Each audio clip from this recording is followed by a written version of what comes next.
Let's start. Bismillah wa salatu salam ala Rasulullah. On behalf of INSEAD Alumni Association in Egypt, Lebanon, UAE, and Saudi Arabia, I would like to welcome all of you on tonight's panel discussion titled Coaching for Change, Creating Transformative Space for Individuals and Organization. My name is Bassam Alaujan. I'm the president of INSEAD Alumni Association in Saudi Arabia, and I will be your moderator today. A little bit of housekeeping. So as you noticed, your mobile is automatically muted. And in case if you have any question, please send it through the Q&A section below. And you may upvote your favorite questions, and we will answer during the Q&A session at the end of the session. The session is going to be an hour long. I will kick off the session by asking a set of questions to our guest speakers. Then we will open the floor for questions. Without further ado, allow me on behalf of INSEAD Alumni Association in Egypt, in Lebanon, UAE, and Saudi Arabia, and on behalf of you, I would like to welcome our panelists tonight, whom have different backgrounds as experienced coaches and change consultants, but have one thing in common, and that is all of them attended INSEAD Executive Master in Change, previously known as Executive Master in Consulting and Coaching for Change. A degree program, unlike any other, it takes you deep into the basic drivers of human behavior and the hidden dynamics of organizations. Integrating business education with a range of psychological disciplines, the program enables you to understand yourself and others at a fundamental level, and to use that knowledge to create more effective organizations. Ahmed Alafaliq. Good evening, Ahmed. Good evening. Marhaba, Allah yahik. Amal Aljamal. Good evening, Amal. Hi, good evening. Mohammed Alsakkaf. Good evening, Mohammed. Ahlan wa marhaban. Good evening. Okay, so coaching is a subject that is very close to my heart. Since starting my current role at JCDecaux 3 years ago, I started working with a coach, and I have been blessed to work with her for the last 3 years, almost on a weekly basis, touching both into challenges that are professional as well as professional and personal. Hence, today I'm honored, I'm humbled to be the moderator of this session. Okay, so we hear a lot about coaching and coaches, life coaching, executive coaching, career development coaching, and more. But it's hard to know what coaching exactly is. How different is it to venting out to parents, spouses, friends about different challenges we face in our life? Ahmed, can you please introduce yourself and help us understand what is coaching, and maybe set the scene to tell us what do we mean by coaching for change? Absolutely, absolutely. I'm so glad you asked that question first, because this is the #1 question we receive as coaches. So let me begin with a little bit of introduction. I started my career about 15 years ago working for Microsoft. And then I left Microsoft and I joined Dale Carnegie and Harvard Business Publishing as a consultant and coach. And ever since then, I've been working with senior executives and frontline staff around the topic of change and how do people deal with the resistance to change, whether it's on an individual level or systemic on a global level. But you ask a very valid question, because why should I hire a coach if I can go and vent to my boss or to my colleague? What is this and what can I do about it? We have a saying in Arabic that says, "أعصب صبعك وألف من يوصف لك دواء," which means if you have a problem, if you have an illness, if you have an issue, 1,000 people are going to give you a piece of advice. And they do it out of love. They do it out of wanting to help. Now, the only problem is that this piece of advice worked for them and may or may not work for us as the listeners. So our experience is very different, our context is very different, our goals are very different. So coaching is the process of finding someone who can create a transformative space, a space where we suspend judgment, we explore the topic together, we become very curious about it together. We are interested in seeing underlying assumptions that are happening there. And what tends to happen, the client, when they are asking questions and when they are thinking about it and looking at it from a different point of view, they have what we call an aha moment. And they start seeing something that they've never seen before. It was there, but they've never seen it before. And that aha moment is so powerful, no piece of advice can replace it. So the analogy that comes to mind, a chicken egg, an egg, if it's broken by a force from the outside, its life ends. But if it's broken from a force from inside, its life begins. Just like that, giving advice really kills motivation and kills autonomy. But having that aha moment ignites and inspires the person to actually make meaningful, lasting change. And that's what coaching does. Excellent. Thanks, Ahmed. So, and yes, I can correlate to that. I always have these moments with my coach, personal or professional.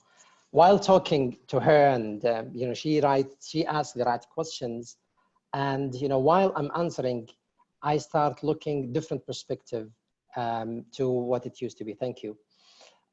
So as I mentioned, I worked with my coach on a personal level, personal challenges and professional challenges.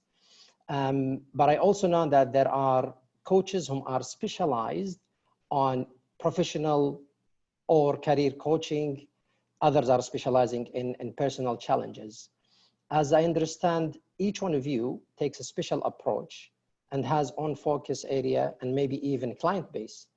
I believe it would be useful for us to hear from you more about your coaching for change approach. So Amal, can you please introduce yourself and tell us your approach? Yeah, first, hi, Bassam. Hi, everyone. I'm very glad that we are talking about change today. And wherever there is change and coaching, of course, Amal is there. So this is my range and this is my passion as well. If I want to start with my intro, yeah, I can't say more than what you're saying, but I will just put it in some sentences that first, I started 2012 in coaching, career, and change, working with some few coaches in the area in Saudi Arabia. So we are pioneers. In the beginning, we started this thing. So later on, we went through this coaching, and we have a lot of training and something like that. We had a lot of recording stuff to do our certification. So day by day, and we went inside the levels until we started to take depth and maturity of coaching with INSEAD executive coaching. Now we are alumni, yeah, but we had a very beautiful journey in the 2 years of INSEAD. I went through the coaching initiatives in a lot of places, and institute. One of the most thing I'm proud of, working with Ministry of Education and leading the empowerment and growth initiative for education supervisors and Riyadh education. This went very good. We worked for 2 years with coaching and consulting and training, all together in a change program. So this small intro about myself and about my approach. Well, in the beginning, when you start with coaching, you just think about helping people and helping them to go through their goals until they have this success. But when you went inside deeper and deeper, you find some places you want to dig in much more. That's why when I work in my thesis, I talked about resilience. Yes, in my thesis, we were talking about resilience for Saudi women through success, but actually now I'm working with resilience, whether they are Saudi or not, and female or male, they are all facing the same thing in resilience. Excellent. Thanks, Amal. And building resilience, during this time with the COVID-19 is much needed. Thank you, Amal. So what about you, Mohammed? Can you please introduce yourself and tell us about your approach? In the previous discussion you and I had, you mentioned an interesting point about cognition and behavior. What are the relation between cognition and behavior in coaching for change? Well, thank you, Bassam. My name is Mohammed Alsakkaf, and I'm a coach and trainer. Also the author of the book in Arabic named حيث الأفق, To the Horizon. And I started my early career in a family business system, in family business 20 years back. And I love to describe the family business as a multiple systems contained in one big umbrella or one system. There is the family system, there is the corporate system or the business system. There is also sometimes the spiritual system. And what I fall in love more there is the human or the individual system. As all of you know, that the human being is a combination of mind and heart, body, soul, and ego. And all those parties have an interaction dynamics, the cognition, the emotions, the feelings, and also the fantasies. So cognitive behavioral coaching is focusing on the thoughts, also focusing on the emotions. If you want to change someone's thoughts about something, you have to change his or her feeling about it, and vice versa. So to give a simple and quick example here, there's 3 levels of thoughts, which is the coaching for change in CBC looking for. The first level is, if you can reflect with me of someone, whatever you told her about any stories, any ideas, you will get like an auto reply. It's like a pop-up answer. It's automatic answer. So it's like her or his mind is pinned with this answer. So this is called the negative automatic thoughts. It will be the immediate answer. In the normal consultancy or normal training or advisor, they will pick this as a projection. So this is the pain or the problem, and now they will give you the answer or the advice. But in coaching for change or CBC, we'll just pick those as a signals to go to the second level, which is the underlying assumption. Underlying assumption is usually condition statements. If they didn't welcome me, that means I'm not worthy enough, not popular enough, not good enough. So the third level, if we were going deeper, there is the core belief.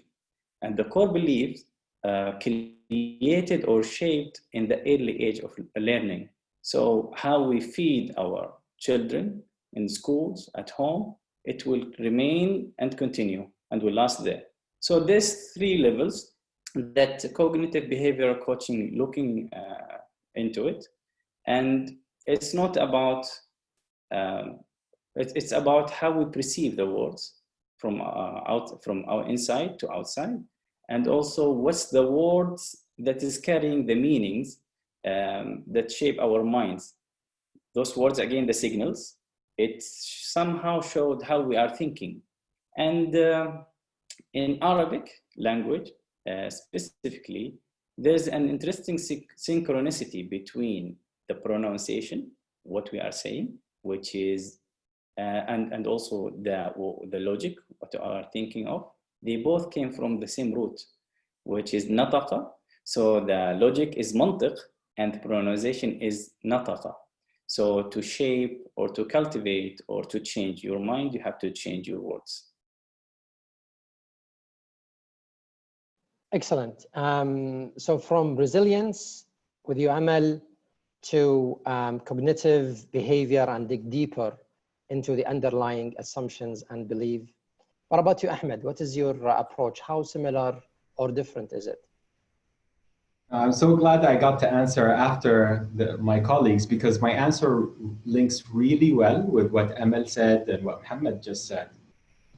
See, just like a human being and an individual who has feelings and emotions and core beliefs and thoughts and fears and desires and habits, all of them are hardwired, and challenges that they need to be resilient of, blow that up onto an organizational level. Just like that, an organization has fears, have habits, have assumptions, core beliefs, the way we do business. Now, the interesting thing is most people are not aware of what their culture is like. It's unconscious, it just happens automatically. This is how we do things here. Unfortunately, it affects execution. As Peter Drucker said, culture eats up execution of strategy every day for breakfast, which means we can, as leaders, create strategies all we want. If we don't have a culture that is based on wanting to execute and get things done, all of that work, all of that leadership retreat we spent three weekends ago doing is not very effective. Now, I'll mention a few examples I'm sure a lot of our listeners are going to be very familiar with. The first example is silos, where marketing works separately from sales. They work separately from services. They work separately from HR. And the blame culture, when something goes wrong, لا هم اللي قالوا, لا أنتم علمتونا, and start pointing fingers everywhere. Another example is this reactive culture, where I am not going to do anything. I'm just going to sit here until somebody comes and asks something for me. And then there is the retention problem, where a lot of people come in, they stay in the organization for a few months, maybe a year, and then they leave. And interestingly enough, a lot of the leaders, when they see problems like that, they think, you know what? Let's put a great game room. Let's put a deal with fitness time. Now, these are very tactical, very superficial, and they don't really address the real problem. It's almost as if when you are typing a letter and then you print it, and then you look and you discover on your paper copy that you've made a mistake. So you go and correct the mistake, and then you print again. And lo and behold, the mistake is there again. So what needs to happen is leaders need to look at the root cause of where the issue is happening. So now I'm talking on theory. Let's dig deeper with a small example that talks about practicality and how that applies. I was invited once by a CEO of a company. He said, you know, our team is very reactive. They don't take initiative. They're afraid to speak their mind. Can you please come and identify what the problem is?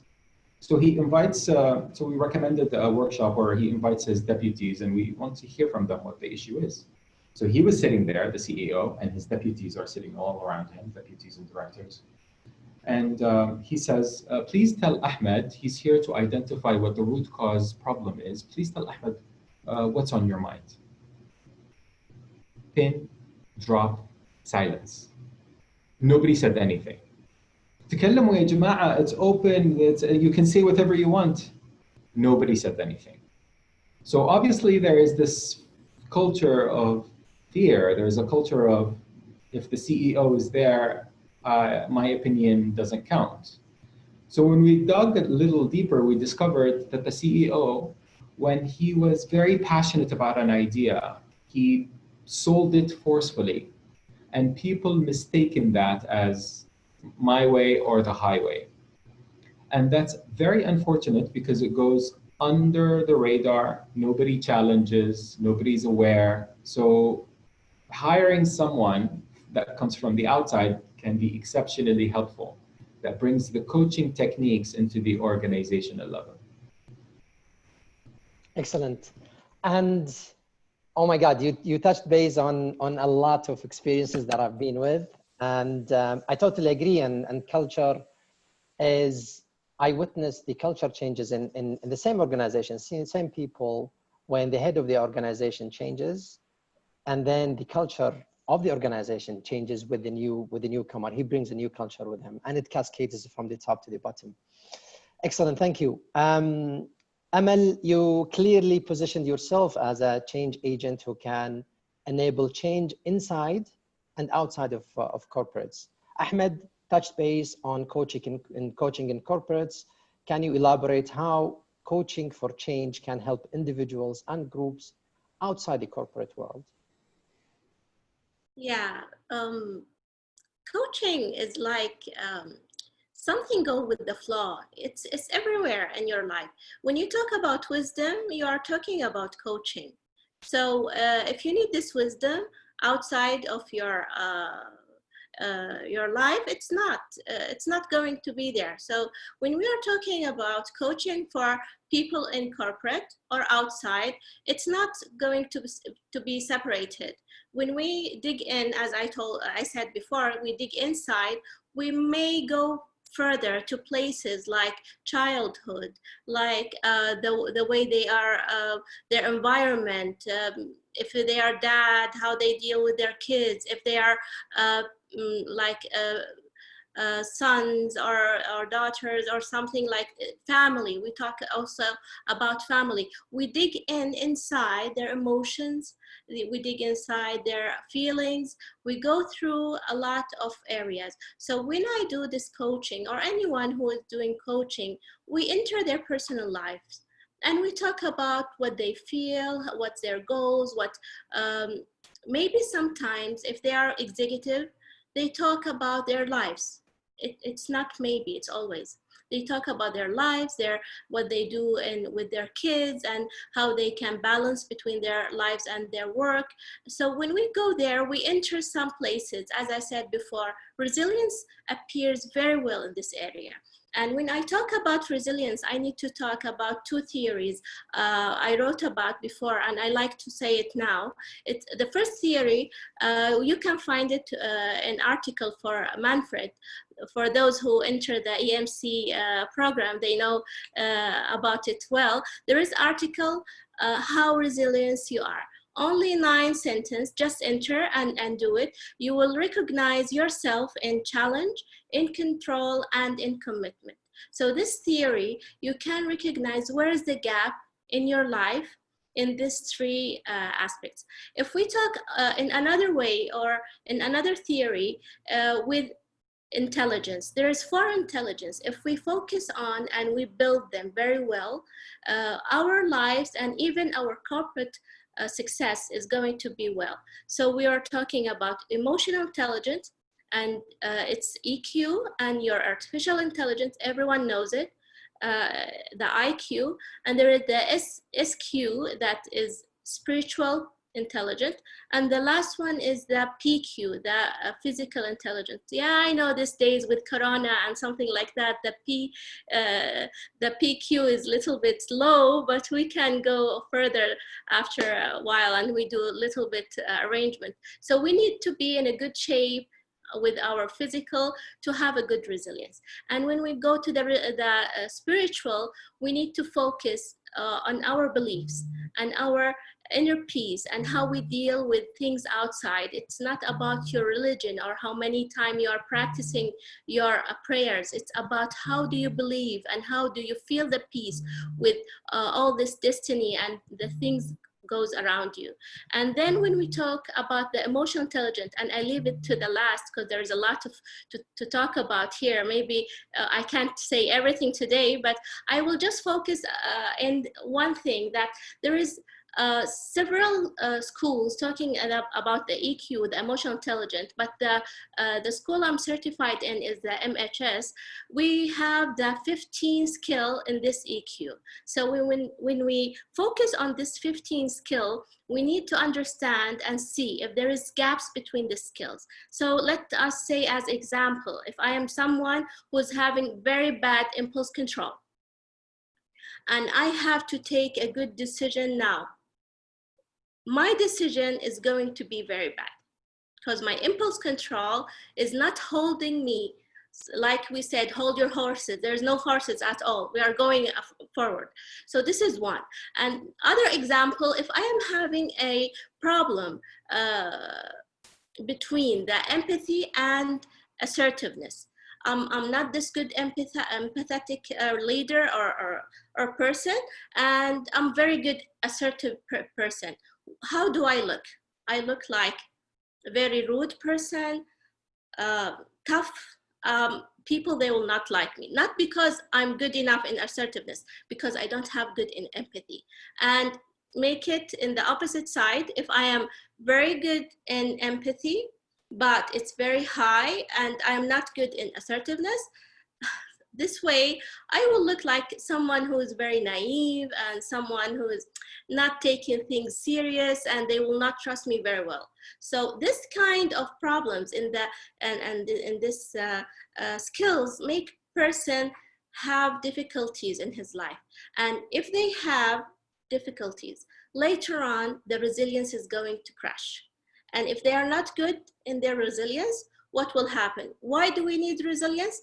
Just to focus on the meaning of resilience. Resilience is going back after any drama, any problem, any, like you are now resigning, or you are divorced, or you are having losing someone or something, or you have problem in the market. Now you are in a very bad stage. You need to be in a very good inner shape to face this problem and go ahead.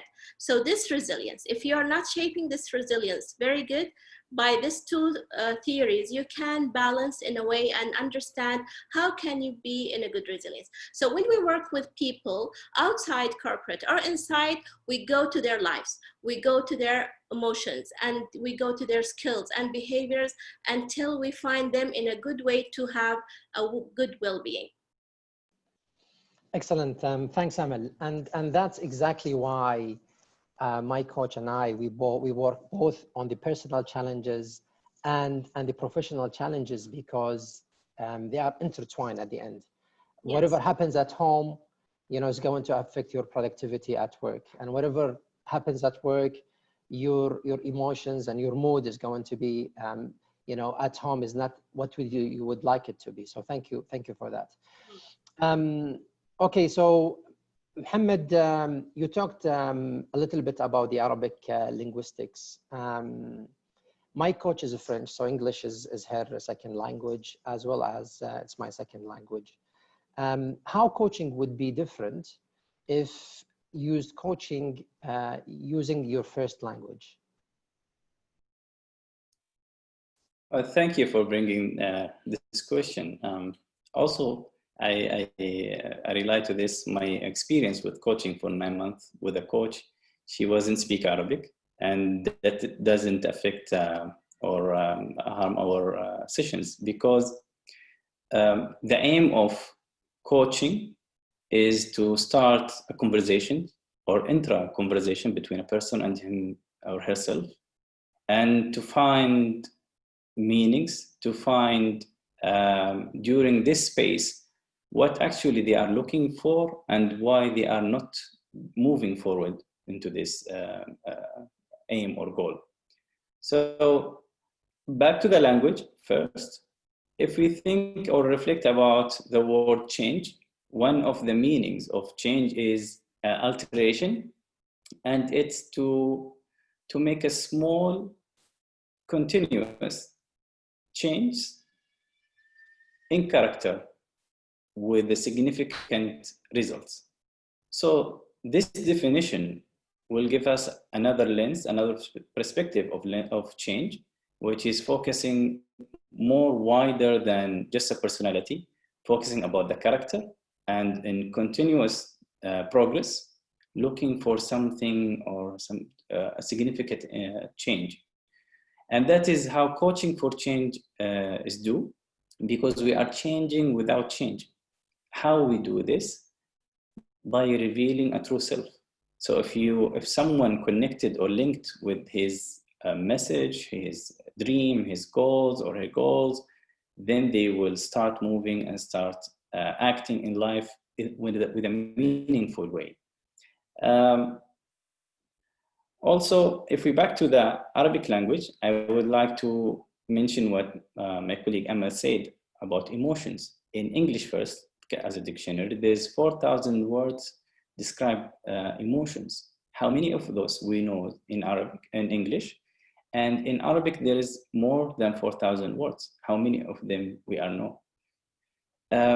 Arabic language, the secret here is it is from 28 letters. Each letter have 3 sounds. There is more than 12 million unique words in the dictionary. So this richness of space to reflect, to think, to find a true meaning, a true self, an authentic self, authentic character. It's mean to appreciate the difference between yourself and others. Arabic linguistics could play a huge impact in this place. But there is one thing, if we, as an Arabic speakers, deal with non-Arabic, there is a bias, or be careful not to have a bias from the coach, that they are interested to pick or to understand some of the culture or the context, and vice versa. If you deal with an Arabic coach, that his Arabic mentality is not biased to something he's or she understand or think that will be the answer or the solution. So here in Coaching for Change, we are using one of the fundamental concepts, which is called a negative capability, which mean in simple words, not to jump into the conclusion. As I said previously, those signals and the automatic replies, we deal with them as signals only, not as answers. And in this 12 million words, there is a huge opportunity to make the implicit explicit. Excellent, thanks, Mohammed. And yes, I confirm from my own personal experience working with my coach, having these coaching sessions in English is not an issue. Is not an issue for us. Thank you very much. Okay, Ahmed, you talked about self-awareness and the identity of corporate leaders, and you gave the example of the CEO with his executive team. How does the self-awareness would influence positively or even negatively change in corporate culture? Wonderful. So my colleagues, Mohammed and Amal and yourself, you guys talked about culture, but from a different perspective. The culture of the Arabic language, the culture of Saudi women, the culture, that type of culture. Just like that, each person, I've worked in Microsoft, you've worked in Boeing, we work in different cultures and we work in organizations. It's a collection of my culture and yours and the CEO and the frontliners and the T-boy. All of that combined culture makes up the culture of the organization, along with its history, along with its primary task. Now, the interesting part is that the CEO has a magnified impact on the culture. If he is running stressed or slamming on the table or speaking forcefully or whatever they do, they have that ripple effect that affects everyone. Now, most CEOs or most leaders or most managers aren't aware of how their words have a big impact on the culture they live in or the culture they work in. So for example, if a staff member makes a mistake when you are open to hearing this mistake and you coach that person and you reward him for trying hard and you tell him what went wrong and what went right, we are creating a culture that says it's okay for you to take proactiveness. It's okay for you to be innovative. It's okay for you to try new things. But if a person makes a mistake and he gets punished, he learns that I don't need to take initiative, and everyone around learns the same lesson. لا تحرك شيء, don't do anything, because if you do something, you might actually have a punishment. You don't get rewarded for your initiative, you get punished for your mistakes. So we see a lot of leaders sometimes out of passion, and they are not aware, they blame, they yell, they sell their ideas really forcefully, all of that creates a culture where you have people who are yes men around you. I don't know if you've noticed that, where people say yes sir, yes sir, yes sir. So I am about to give our audience here three tips that helps you increase your self-awareness, because self-awareness is so hard. You're not aware of yourself. Just like how when you go to somebody's home, you can smell how unique the house is. You can notice things that they probably don't notice because they live there. And when they come to your house, they can smell your house, but you can't smell it. You think it's normal. It's the natural smell. Just like that, we need help in realizing and raising our awareness as leaders. Whether you are a leader of an organization as a CEO, or you are a department head, or you are a leader of your own home, like a husband and a wife, and you want to create a safe environment where your children can play and be curious and want to innovate. So here are my three tips to raise. The first tip: bring outside help. What I mean by that is hire a consultant or hire a coach, or bring someone that you trust and ask them for their opinion. Because when they come into your space, they can immediately point out habitual patterns that we might not be aware of. Second, watch how people act around you. If everybody says, yes, sir, yes, sir, yes, sir, then there might be something here to look at. It's not possible إن دائما كل الناس دائما agree. I'm sure there is some resistance. Or another example, if you've noticed that when people make mistakes, when your child makes a mistake, they immediately hide and put it under the table or something like that. That really gives an indication that we might have treated them badly when they made a mistake. My niece once, she made a mistake, and my sister told her, "Who broke this?" She said, I did. Now this shows how confident she is, and she knows that she will not be punished for it. The third one is, and this is probably the hardest one, and it's counterintuitive: be open for suggestions, criticism, and welcome mistakes. So when mistakes happen, welcome them. Use them as a golden opportunity to coach the person.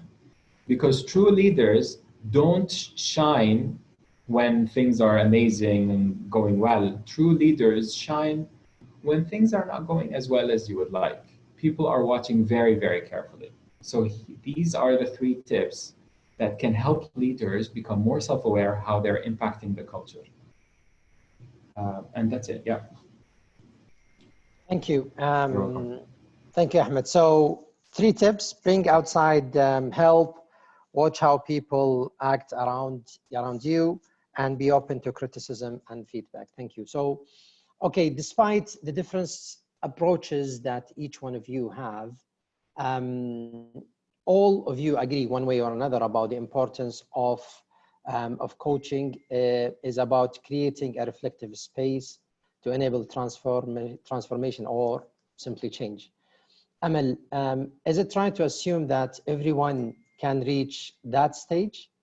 Did you face a client or clients who can't be reflective, and how does that impact the success of coaching interaction? Yeah, so I like what Ahmed said about the 3 steps and the 3 goals. These things and this, when we talk about a reflective space, that means that we need also to look at the people who talk. Are they okay to be vulnerable in this moment? Do they feel vulnerable, powerful, or weakness?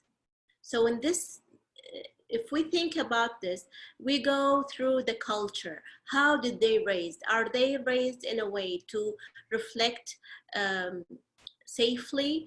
As the example Ahmed said, in my family, with my parents, with my neighborhood, if I speak up and give my opinion and go out with whatever I'm saying about myself or the things around me in the environment or in school, am I going to punished, or am I going to be listened to and appreciated to what I say? And if I'm wrong, it's okay to be wrong.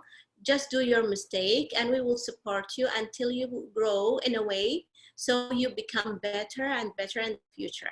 So this vulnerable stuff also need to be understood in a good way.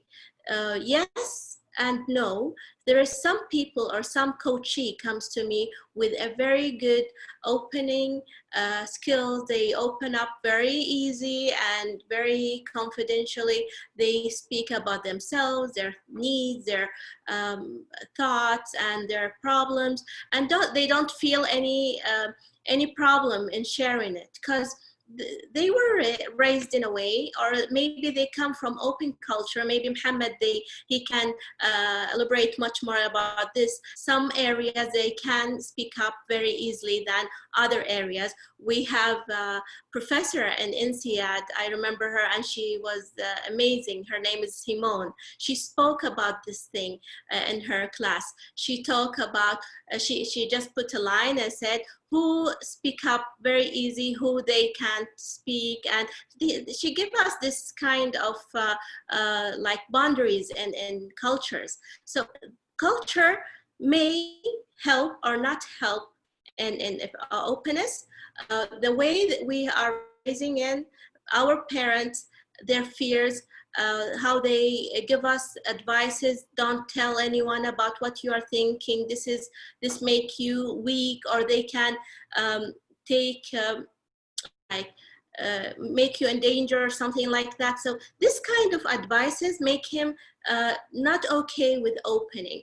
There's one story I can remember now. A very good successful lady. She is interior design, Saudi one, and she's working very well. Her papers are good. What she do, everyone is happy with her work, but she couldn't open very good. When we go to the session, she suffered to tell me about herself much more. Sometimes she can't speak. So this why we need sometimes another kind of change tool, not coaching. Like we are now talking about consulting. We talk about training. Maybe we need a little bit of nudging. So not everyone can use the same tool in change. So maybe now we finish from this area. Is it possible to be open or not? Depend also on another thing. What if we are not in a good harmony? What if we are not in a good charisma between each other? This is another thing. And it's possible with sisters and brothers, spouses, maybe they can't speak with each other. And sometimes in coaching, it's very hard to coach a spouse. You can't. So he goes to another one. It's not about the door is broken in Arabic, bab al-najar mkhalla. No, it's not. But it's like you need to understand some places, some areas, it's not easy to open. So for us as a coaches, we need to feel also peace that it's not a problem, or it's okay. to have some coachy, not coachable. Yeah. Okay, thank you. And absolutely, if someone does not believe in change, the desire of change, and doesn't come from within, you know, whatever you do, he or she is not going to change. I agree on that. Thank you. Mohammed, back to you. So you talked about you know, the approach and your approach about the Arabic linguistic. So can this approach be applied to the Arab context in the business world or organizations? And what this add as an advantage if it works? Well, I would love to build on what Amal just said. How can we make a cross culture from local to global if we didn't have an intra-culture or intra-conversation between ourselves and between the people with the same context or the same culture? And for leaders in the Arab region, it's maybe we should look into the other side, which is, let us look in the psychometrics, and the assessments, and the training designs or training programs that we are introducing to our companies or organizations. What are they contain? What's the limitation on those psychometrics? For example, some psychometrics like the 360 or 720, which is you need to involve someone from the family. What if one of them or two playing a key role in your life and that or in that leader life, and they are not speaking English? So there is a gap and limitation here. One more thing is I noticed during my experience, some psychometrics or assessments, if you have it in English, you will get a different result. And if you have the same in Arabic, you will get a different result. Maybe sometimes the opposite. So from where this comes, is it again a translation or interpretation? So one more, I had an experience with a assessment about Arab, if you have any bias to Arab nation. And the interesting thing, when there is names, those names wasn't Arabic names. It is Muslims' names, but it doesn't reflect the Arab region. So when I had a discussion with the professor about that, the answer was maybe because it made from North American doctors. So that's mean there is a chance here to put those psychometrics assessments aside first and to dig deep inside the culture from maybe a coach from the same culture, which could be better, or from outside the culture, to find which tool or what they exactly need, and then to apply some of those tools. One of the fundamental concept in EMC program is how to use yourself as an instrument. And here the change agent play a key role to sit in the balcony, to perceive things without judging, to reflect what's going behind the scene. For Arabic, as we said earlier, it's carrying more than 12 million words. You can imagine as a leader how many possibilities, alternatives, options can those words carry to change the mindset of the business. And it could be not one blue ocean, it could be multi-blue oceans. And that will bring diversity and creativity, a uniqueness. Okay, so I'm keeping an eye on the clock, and we have 11 minutes to go. I'll have 3 more questions before we open the floor for questions. There are so many questions, and thank you for answering many of them. There are still 5 questions that are open. We'll get back to them. So before going to you, Ahmed, a question to you, Amal. You know, let's get into the practicality now. we spoke about the importance of coaching, the theories about coaching, and the differences between coaching consultings and mentoring and so on. So now, in the practicality of coaching, what would be the reasonable setup, structure of a coaching engagement in terms of term of scope, how many hours per session, or how many minutes per sessions, what's the frequency, what's the cost, etc.? Yeah, so this question for me, Bassam. Yeah. Well, when we talk about this area, we can't be very specific and we can't say number for everyone.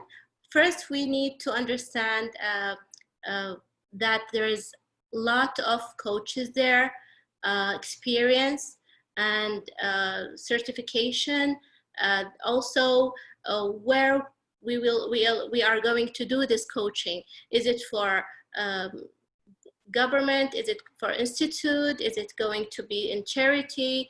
So each places have their own coach and their own kind, like there is leadership, also there is coaches.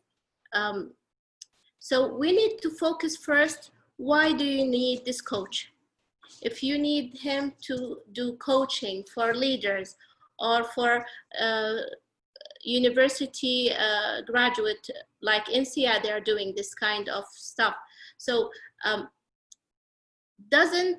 we can't say there is one session, two session. Yeah, they're in the AICF, they said that the good timing is 2 hours and the 3 session is very good for most of the coaches, but depend on the goal and the people we are doing the contract with. So the coach need to understand, and also this institute and the corporate, how many coaching they need, how many coaches they need as well. So in the contract, maybe they have one big coach, which is manager coach, who design coaching program, and then they have how many coaching session for each employee or leader in this place.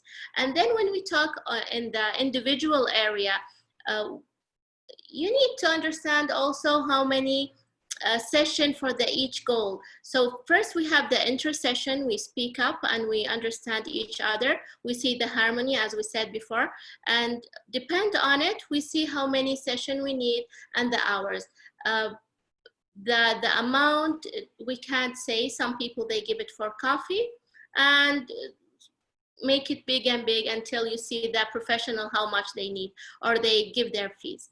So you need just to look, everyone need to look and see where is the good coach for them. And if it's institute or corporate, they just look for the good organization they work with. Excellent, thanks, thanks Amal. And that brings me to the question to you, Ahmed. How does one find the right coach? Amal spoke about the harmony with the coach, but where can you find the right coach? What to look for in the coach? Yeah, so I'll make my answer very brief, given the fact that we have limited time. There are, unfortunately speaking, coaching has a very low barrier of entry, which means anybody can call himself a coach, unfortunately. So when looking for coaching or coaches, it's best to look for credentials. Like, for example, ICF, the International Coaching Federation, they have high standards of certification and accreditation. Or education bodies like INSEAD, for example, or Coach University. When you go onto this ICF website, you'll find a database of 70,000 coaches around the world. You select the one that you feel has chemistry with your objective, and you set up that chemistry session and see how that goes. And based on it, you can decide whether you want to move forward or not. The most important thing is you feel trust and you feel the safe space with this coach. It's based on chemistry. Okay, thank you. Mohammed, do I need a coach? Can I coach myself? Do you coach yourself, for example, being experienced coach? And how does one know that coaching is is what he or she needs, not training, not mentoring, not consulting? Yeah, why not? I'll answer the second part first, which is if someone looking for competencies within a group or interactive group, I think training would be the option. If a certain or specific advice, then consultancy will be the option. If they are looking for sustainable growth in a profession, certain profession, and then mentoring would be the option. If a leader, individual, organization, group looking for a space to pause, think, and reflect, then coaching might be the option. For your question, can I be a coach of myself? Why not? In coaching for change, coach have to nudge the coachee to be a coach of themselves, to observe their emotions, their feelings, their fantasies, their thoughts, and so on. And be careful if someone wants to go in this path, not to have a distorted thinking, then will have the bias. Then he will see, or she will see, the world only from his own lens. And if I make it in a statement, as long as the person unlock his underlines and keep unleashed, I think he's or she in the right path for coaching him or herself. Okay, excellent. So 4 minutes to go. We're running out of time. Looking at the questions, there are 3 questions that are similar in nature, from Robert, from Sabide, and I'll pick the question as it is from Sabide. She's saying, as a culture coach, I strongly believe that one of the corporate challenges is their lack of understanding of the national culture and how it shapes identities of employees. What is your opinion on that? For example, you mentioned the CEO example, but of course, in Saudi system, like many other Middle Eastern countries, hierarchy in capital letters means a lot. This could be linked to social status, job title, which family you come from, your nationality, age, and so on. Please let me know whether you agree. Ahmed? Yes. The short answer is I agree, and the little bit long answer is that there are 2 levels of complexity here. So the lack of understanding of national culture is a challenge, and on top of that, the perception from the other person, the perception from the coach or the client that the coach doesn't understand is another added layer to the problem. So for example, if you have a coach who's an American and he says, why can't you say to the minister, no, this is wrong? Instead of really reflecting, could I somehow say to the minister, he is wrong? Perhaps maybe not in those words, but in a different way. What most clients do, she's an American, she doesn't understand. So when we see someone from a different culture, we dismiss their suggestions. So that's why culture is very important. Understanding the culture is very important, and building the trust is very important. Having said that, yes, there are things in the Arab culture like hierarchy, like save face. You don't tell the person he is wrong to his face. Now, there are always ways to go around it. There are anonymous surveys, or maybe you can get the group together and do a workshop giving feedback without you being in the room, or maybe there are many ways you can actually get feedback from people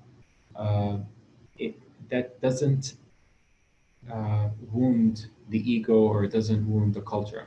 And slowly, we develop this culture within the organization where people feel like, you know what, this leader really wants to hear my opinion.